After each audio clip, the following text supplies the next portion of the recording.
আসসালামু আলাইকুম বন্ধুরা, আপনারা কেমন আছেন? আশা করি অনেক ভালো আছেন। আজকে এমএস কুকিংয়ে আরও একটা রেসিপি নিয়ে আসলাম। আপনারা রেসিপিটা দেখতে থাকেন। দেখেন বেগুন, আলু, টমেটো এগুলো দিয়ে মাছের মাথা দিয়ে কিভাবে বানাই আপনারা দেখেন।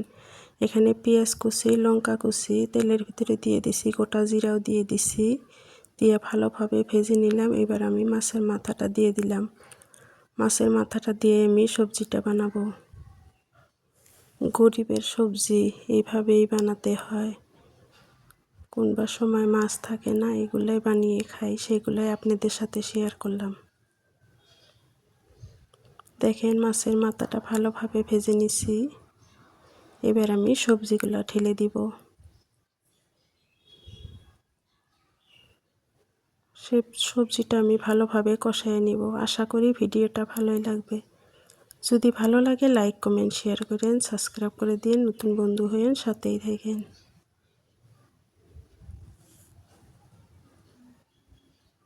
ঘরোয়াভাবে আমি একটা গরিবের সবজি বানাইলাম। দেখেন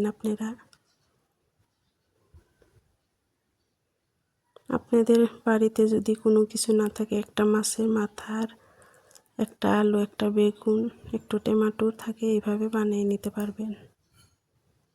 এগুলাই আমার ছিল, এগুলা দিয়ে আমি একটা সবজি বানাইলাম।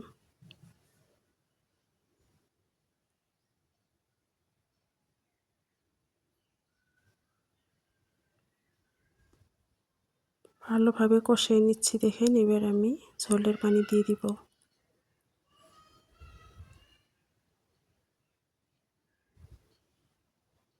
অল্প আমি ঝোলের পানি দিয়ে দিলাম।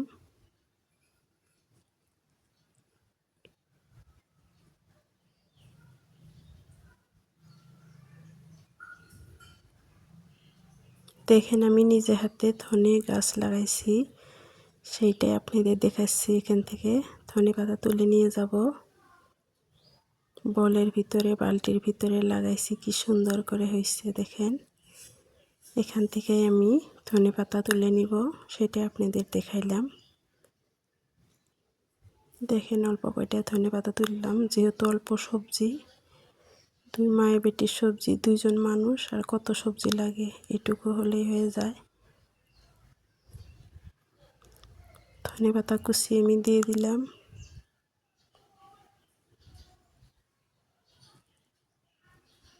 আমাদের দুইজনের সংসার, আমার 10 বছরের একটা মেয়ে আছে আর আমি।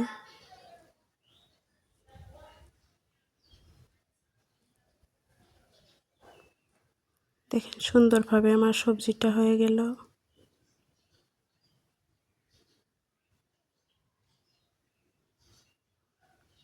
ফাইনাল লুকটা দেখেন কত সুন্দর হয়েছে।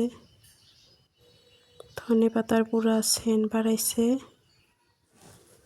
আপনারা ভালো থাকবেন, সুস্থ থাকবেন। আল্লাহ হাফেজ। আসসালামু আলাইকুম।